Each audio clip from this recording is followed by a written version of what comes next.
here's a close-up of my new yard. The track closest to us is a caboose track. Then we have a 3-bay engine shed for repairs. And the track farthest away is the arrival departure. A building just to house the yard employees. A triple Y leading to the engine shed.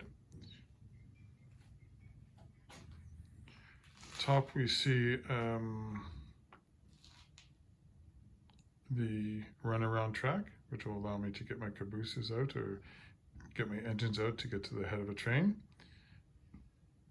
That connects to, again, the track farthest away is the arrival departure track, and then 4 tracks to hold my rolling stock.